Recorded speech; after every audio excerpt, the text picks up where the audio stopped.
One India Malayalam. ICC champions ട്രോഫിയിൽ അങ്ങനെ group ഘട്ട മത്സരങ്ങളെല്ലാം കഴിഞ്ഞിരിക്കുന്നു. ഇനി സെമി ഫൈനലിന്റെ ആവേശമാണ്. ബുധനാഴ്ച നടക്കുന്ന ആദ്യ സെമിയിൽ ആതിഥേയരായ ഇംഗ്ലണ്ട് പാകിസ്ഥാനെ നേരിടും. ഗ്രൂപ്പ് എയിൽ നിന്നും ഒരു മത്സരം പോലും തോൽക്കാതെയാണ് ഇംഗ്ലണ്ടിന്റെ വരവ്. ബംഗ്ലാദേശിനെയും ഓസ്ട്രേലിയയെയും ന്യൂസിലൻഡിനെയും തോൽപ്പിച്ചു. എല്ലാം ആധികാരിക വിജയങ്ങൾ. പാകിസ്ഥാനാകട്ടെ കുറച്ച് ഭാഗ്യത്തിന്റെ കൂടി അകമ്പടിയോടെയാണ് സെമി കളിക്കാനിറങ്ങുക. ഇന്ത്യയോട് തോറ്റ പാകിസ്ഥാന് ദക്ഷിണാഫ്രിക്കയ്ക്കെതിരായ മത്സരത്തിൽ ഡക്വർത്ത് ലൂയിസ് നിയമമാണ് രക്ഷയായത്. കഴിഞ്ഞ ദിവസം ലങ്കയ്ക്കെതിരെ നടന്ന നിർണായക മത്സരത്തിലും പോരാട്ട വീര്യത്തിനൊപ്പം തന്നെ ലങ്കയുടെ മിസ്ഫീൽഡിംഗും പാകിസ്ഥാന് ഗുണം ചെയ്തു. സ്വന്തം നാട്ടിൽ നടക്കുന്ന ടൂർണമെന്റ് എന്നത് തന്നെയാണ് ഇംഗ്ലണ്ടിന്റെ പോസിറ്റീവ് ഘടകം. കഴിഞ്ഞ തവണ ഫൈനലിൽ കൈവിട്ട കിരീടം തിരിച്ചുപിടിക്കുക എന്ന ലക്ഷ്യവും ഇംഗ്ലണ്ടിനുണ്ട്. ശക്തമായ ബാറ്റിംഗ് ലൈനപ്പാണ് ഇംഗ്ലണ്ടിന്റേത്. ജെയ്സൺ റോയിയിലും അലക്സ് സെയിൽസിലും തുടങ്ങി മൊയിൻ അലി വരെയുള്ള താരങ്ങൾ ഇംഗ്ലണ്ടിന്റെ കരുത്ത് പ്രകടമാക്കുന്നു.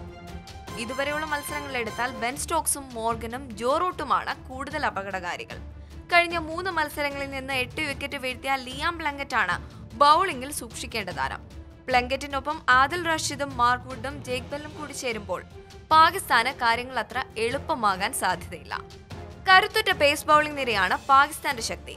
മുഹമ്മദ് ആമിറിനൊപ്പം ജുനൈദ് ഖാനെയും പേടിക്കണം. വിക്കറ്റ് നേടുന്നതിൽ മുന്നിൽ ഹസൻ അലിയാണ്. ഒപ്പം ഇമാം വാസിമും മുഹമ്മദ് ഹഫീസുമുണ്ട്. സ്ഥിരതയില്ലാത്ത ബാറ്റിംഗ് നിര പാകിസ്ഥാന്റെ ദൗർബല്യമാണ്.